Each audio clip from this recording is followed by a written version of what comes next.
अस्सलामुअलैकुम student, unit 6.1 करने जा रहे हैं। रीडिंग कॉम्प्रिहेंशन की एक्सरसाइजेस हैं। कोशिश करेंगे कि 6.1 की तमाम तर एक्सरसाइजेस को टच कर लें। Right the answer of the following questions in your notebook. ये 3 सवाल दिए हुए हैं, आपको इसके आंसर अपनी नोटबुक में लिखने हैं। सवाल नंबर 1 है, how many students were there in Sana's group, write their name. आपको ये बताना है कि सनाज ग्रुप में जो थे मेंबर्स कितने थे और उन सब के नाम बताने हैं। अब ये लेसन जब आपने पढ़ा होगा तो डिफरेंट स्टूडेंट्स के हमने नाम देखे थे, जैसे कि यहाँ पे मैंने अंडरलाइन किया हुआ है।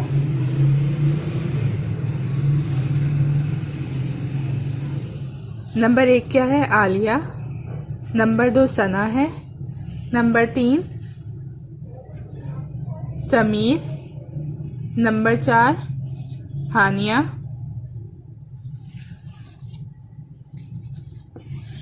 नंबर 5 अहमद। नंबर 6 वकार और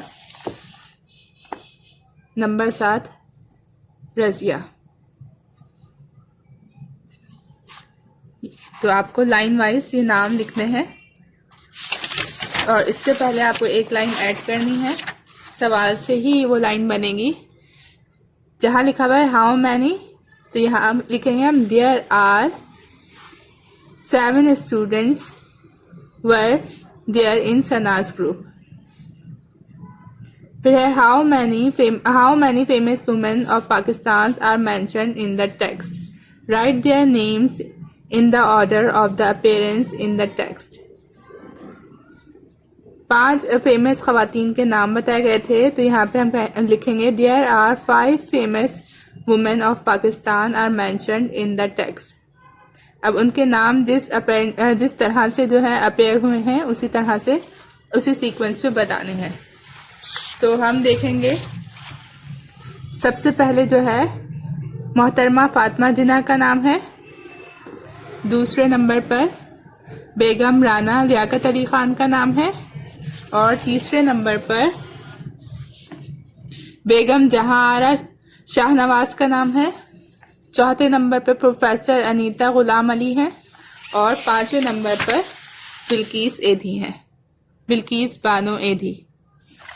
तो 5 नाम आपको इसी तरतीब से लिखने हैं। How many students share their dreams at the end of the presentations, right their names. जब हमने टेक्स्ट पढ़ा था तो हमने देखा था 3 स्टूडेंट्स ने जो है अपने ओपिनियन अपने ड्रीम्स शेयर किए थे। तो हम यहाँ लिखेंगे there are 3 students share their dreams at the end of the presentation. फिर राइट देयर नेम की जगह हम लिखेंगे उनके नाम। तो पहला नाम क्या था? मरियम।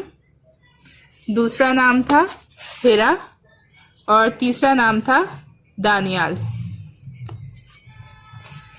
सवालात के बाद आपकी जो नेक्स्ट एक्सरसाइज है, exercise number 2, work in pairs, find the following words in the text and underline them. आपने वर्ड्स जो हैं ढूंढने हैं और उन्हें अंडरलाइन करना है टेक्स्ट के अंदर। Now try the guess the meaning of these words. Share your guesses with your partners.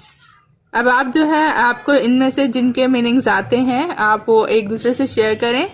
Check the meanings from the glossary given at the end of the book. आपकी बुक के end में glossary दी हुई है, आप वहां से English to English meaning find out कर सकते हैं। और उर्दू मीनिंग अभी हम डिस्कस करेंगे ताकि जो है हम समझ सकें और अपनी एक्सरसाइज नंबर 3 कर सकें। एक्सरसाइज नंबर 3 करने से पहले ज़रूरी है कि हम इन तमाम वर्ड्स के मीनिंग बेहतर तौर पर समझते हों। तो एक्सरसाइज नंबर 3 में वो क्या कह रहा है? Do the following exercises in your notebook. अपनी नोटबुक में ये एक्सरसाइज करें। Fill the blanks using all the words given in exercise number 2। Exercise number 2 में जितने भी वर्ड्स दिए हुए हैं इन्हें हमें इन फिल इन द ब्लैंक्स में फिल करना है। You can use each word only once आप एक वर्ड को सिर्फ एक दफ़ा इस्तेमाल कर सकते हैं। The first one has been done as an example, और पहला वाला जो है इन्होंने एज एन एग्जाम्पल करके दिखाया हुआ है। तो किसी भी काम को करने के लिए ख़ास तौर पे अलग लैंग्वेज जो हमारी लैंग्वेज नहीं है, हमें उसके मीनिंग समझ में आनी चाहिए। तो यूनिट 6.1 में पेज नंबर 137 पर एक्सरसाइज मौजूद है। ठीक है, वर्ड्स मीनिंग उर्दू में मैंने लिखे हैं, आपने पीछे से इंग्लिश टू इंग्लिश भी लिखने हैं। वर्ड लिखना है, English to English word meaning लिखनी है और फिर उर्दू मीनिंग लिखनी है अपनी आसानी के लिए, और फिर उसे याद कर लेना है क्योंकि ये रेगुलर बेसिस पे जो है नज़र आते हैं, और इनको अगर हम याद कर लें तो हम किसी भी पैसेज को बआसानी लिख सकते हैं। पहला वर्ड क्या है? ओपिनियंस। ओपिनियन कहते हैं राय को। एक्सेस मुहैया होना या दस्तयाबी। साइमल्टेनियसली एक ही वक्त में। रिहर्स मीन्स होता है मश्क करना, दोहराना किसी चीज़ को या प्रैक्टिस करना। कंट्रीब्यूशन मीन्स होता है ताउन करना या हिस्सा डालना। फिलैंथ्रोपिस्ट मीन्स होता है इंसानियत दोस्त। ये PH है तो ये फे की आवाज़ निकालेगा और ये थे की आवाज़ निकालेगा। फिलैंथ्रोपिस्ट।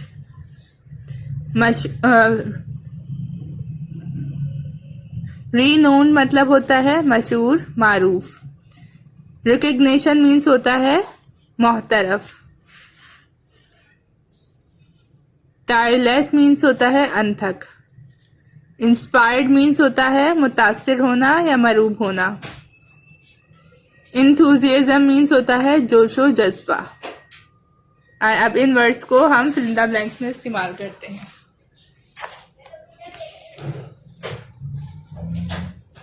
पहली फिल इन द ब्लैंक्स है, my brother decided to become a soldier because he was inspired by my uncle's disciplined way of life. मेरे भाई ने डिसाइड किया है कि वो सोल्जर बनेगा क्योंकि बिकॉज हमने पढ़ा था, ये जो है दो कंपाउंड, इससे हमें पता चलता है कि कंपाउंड सेंटेंस है। ही वॉज इंस्पायर्ड, वो मरूब थे किन से? अपने अंकल के डिसिप्लिन से, कि वो बहुत ही बेहतरीन वेल डिसिप्लिन जिंदगी गुजार रहे थे।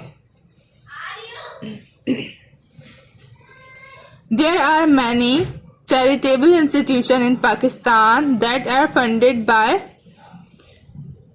philanthropists. philanthropist हमने पढ़ा था इंसानियत दोस्त। तो पाकिस्तान में बहुत सारी चैरिटेबल इंस्टीट्यूट्स हैं जो चल रही हैं या जो फंडेड होती हैं इंसानियत दोस्त लोगों से।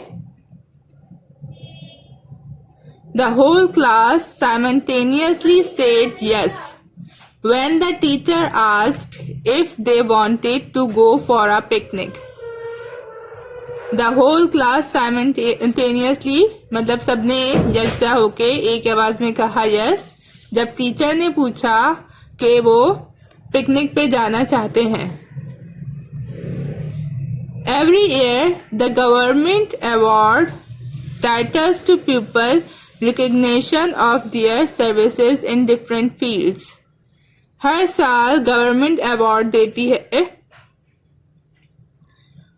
ऐसे लोगों को जो अपने आप को जाहिर करते हैं या जिन लोगों की वो मोतरफ होती है कि इन्होंने मुख्तलिफ फील्ड्स में जो है अच्छे कारनामे किए हैं।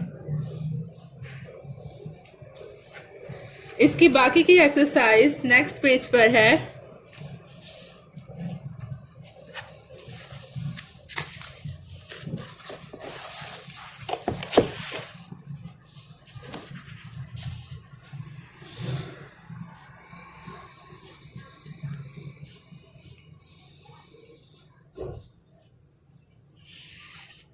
पेज नंबर 138 है ये। पॉइंट 5 है, my father always ask for our opinions before buying any new furniture और अदर हाउस होल्ड थिंग्स। मेरे वालिद जो है हमेशा हमारी राय लेते हैं। बिफोर मीन्स पहले, इससे जब भी वो कोई चीज़ खरीदते हैं, फर्नीचर की हो या भी कोई और चीज़ हो। Our principal praised all the students for their contribution to the flood relief fund. हमारे प्रिंसिपल ने तारीफ, प्रेज मीन्स होता है तारीफ करना, ऑल द स्टूडेंट्स तमाम स्टूडेंट्स की, फॉर देयर कंट्रीब्यूशन उन्होंने जो अपना हिस्सा डाला, कंट्रीब्यूट किया, हो सकता है एज अ जो है अपनी एफर्ट्स आया गया था, उस सैलाब से मुतासरीन के लिए फंडिंग की गई थी। Everyone clapped with enthusiasm when the small children run in the race. Everyone means हर किसी ने clap की पुरजोश अंदाज में जब छोटे बच्चों ने प्रैक्टिस की, रेस में पार्टिसिपेट किया। Finals of the folk song competition, हमारे ग्रुप ने रिहर्स की, प्रैक्टिस की, मश्क की, बार बार दोहराया, बहुत मैनी टाइम्स, कई दफ़ा, इससे अपने फाइनल्स में पार्टिसिपेट करने से पहले। कंपटीशन का नाम क्या था? Folk song competition. 9 है Pakistan was created through the tireless कहते हैं अनथक efforts of many Muslims working under the leadership of Quaid-e Azam. Pakistan जो है पाकिस्तान की तख्लीक अमल में आई जब बहुत सारे लोगों ने अनथक मेहनत की, और तमाम मुसलमानों ने अनथक मेहनत की, किसकी लीडरशिप में? कायदे आज़म की। All the children in Pakistan should have access to quality education. All the children in Pakistan, Pakistan के तमाम बच्चों को should have access, आसानी से मुहैया होनी चाहिए quality education. Allama Iqbal is a renowned poet of the subcontinent. अल्लामा इकबाल जो है बहुत मशहूर, बहुत जाने जाने वाले पोइट हैं सब कॉन्टिनेंट में, सब चाहे वो पूरे सब कॉन्टिनेंट बड़े सगीर में।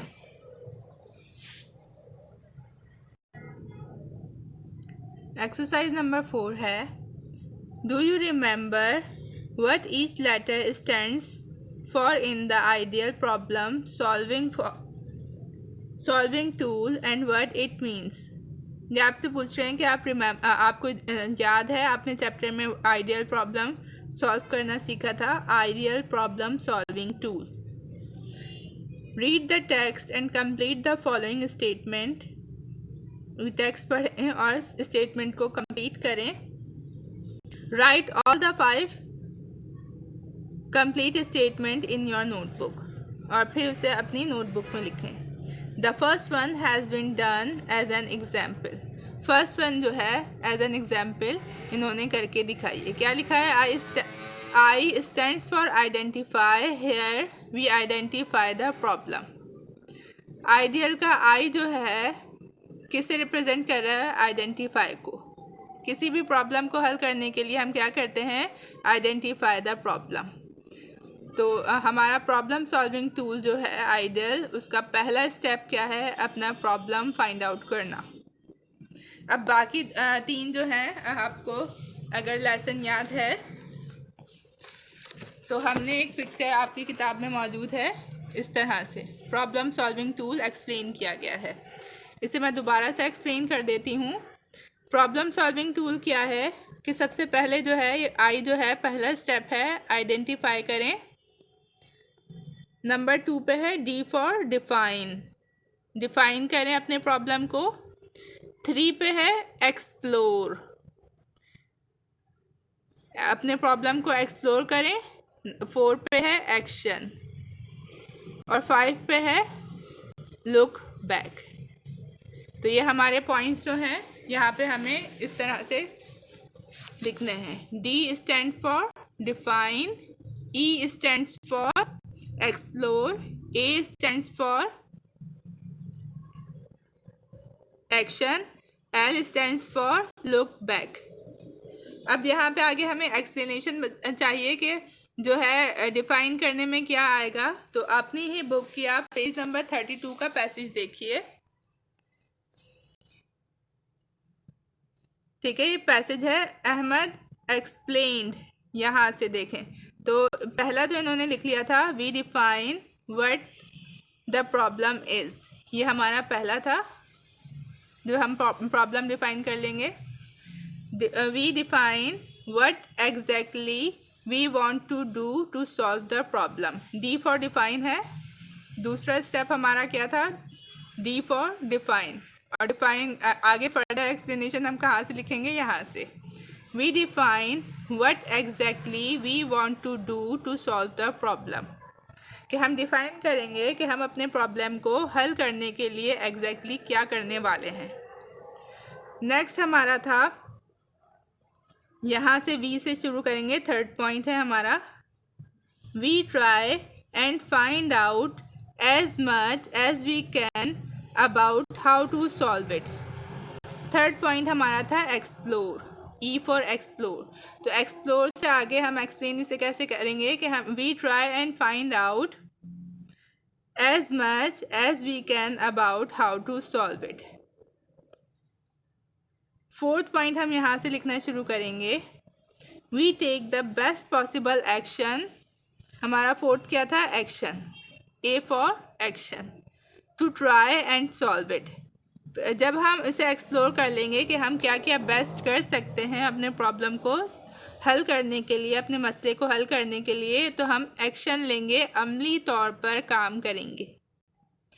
5वें नंबर पे विल लुक बैक। 5वें नंबर का पॉइंट क्या था, L for look back. We look back to see whether the problem has been solved और नॉट।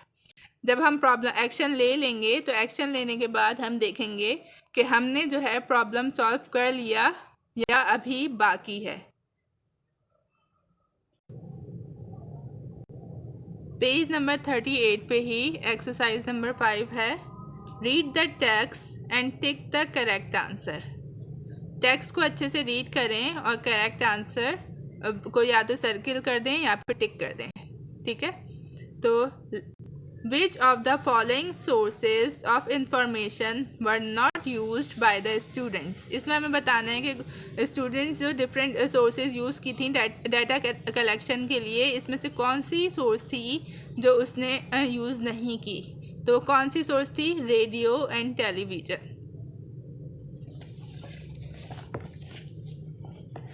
नेक्स्ट है मादरे मिल्लत मीन्स। मादरे मिल्लत का क्या मतलब होता है, mother of the nation.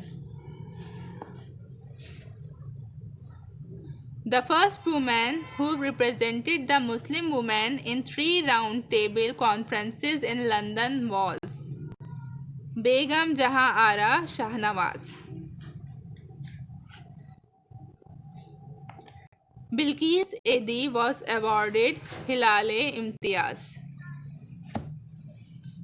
Professor Anita Ghulam Ali was appointed twice as a Minister of Education.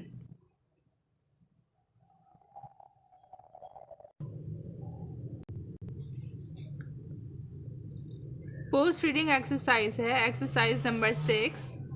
Work in pairs and find out 2 things or achievements about each of the following famous women. Students को class में pair में काम करना है। आप घर में कर रहे हैं तो जाहिर सी बात है अकेले काम करेंगे। और आपने क्या करना है, 2 अचीवमेंट जो है, 2 थिंग्स और अचीवमेंट फाइंड आउट करनी है इन मशहूर ख़वातीन की, कि ये क्यों मशहूर थी, ऐसी क्या अचीवमेंट्स थी इनकी कि ये बहुत मशहूर हुई और आज तक जानी जाती हैं। Once you have orally discussed, write the 2 things or achievements of each of these women in your notebook. जब आप इसे आपस में डिस्कस कर लेंगे तो फिर आप इसे अपनी कॉपी में लिखेंगे। तो पहली है मिस फातिमा जिना। तो फातिमा, हमने जो नोट पढ़ा था, डाटा जो कलेक्शन किया था, अब देखें मोहतरमा फातिमा जिना का जो ये टॉपिक था सना ने प्रेजेंट किया था और इसमें इन्होंने इनकी 2 मेजर अचीवमेंट बताई थी। नंबर 1 क्या है? Through her the Muslim women of the subcontinent were able to interview Muhammad Ali Jinnah and seek his guidance. Second achievement है the grateful nation gave her the title of Madre Millat, which means mother of the nation. Second name है बेगम राना लियाकत अली खान। इसी के नीचे जो है आप देखें बेगम राना लियाकत अली खान का नोट है और इसमें इनकी अचीवमेंट, पहली अचीवमेंट क्या है? She worked as an honorary secretary and typist to her husband Liaquat Ali Khan because at that time the Muslim League could not afford the salary of a secretary. मज़ीद अचीवमेंट इनकी क्या बताई हुई हैं? 2 बयान करनी है, आप या तो ये 2 बयान कर दें या फिर ये 2 बयान कर दें। She also recognized the Muslim voluntary services and later the Women's National Guards consisting of 3 battalions with 2,400 girls, in which she herself held the rank of a brigadier. आप चाहें तो ये 2 लिख लें, तीनों लिख लें, ज़्यादा अच्छी बात है। She is also the founder of the All Pakistan Women Association, जिसे कैसे जाना जाता है? अफवा के नाम से, APWA, अफवा। तो जब भी APWA का एब्रीविएशन क्या है? All Pakistan women association. इनके बाद हैं बेगम जहां आरा शाहनवाज। बेगम जहां आरा शाहनवाज की अचीवमेंट क्या है? She represented the Muslim women's at the 3 round table conferences held in London. Second achievement है she was the first woman to make a speech in London's Guild Hall. उसके बाद हैं प्रोफेसर अनीता गुलाम अली। इनकी पहली अचीवमेंट है she served twice as the Sindh minister of education in addition to being the Minister of Culture, Science and Technology and Youth and Sports. Second achievement इनकी क्या है? Professor Anita Ghulam Ali was also the founding manager of the Sindh Education Foundation, Government of Sindh.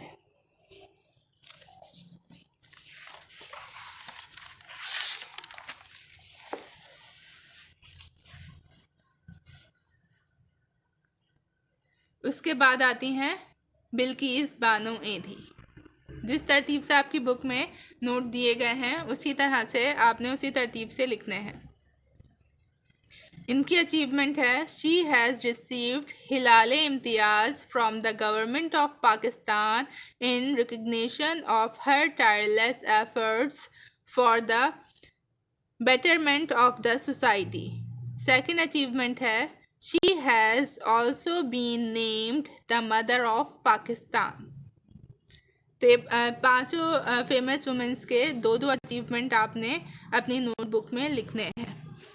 Question number 6 आपका ऐसे complete हो जाएगा।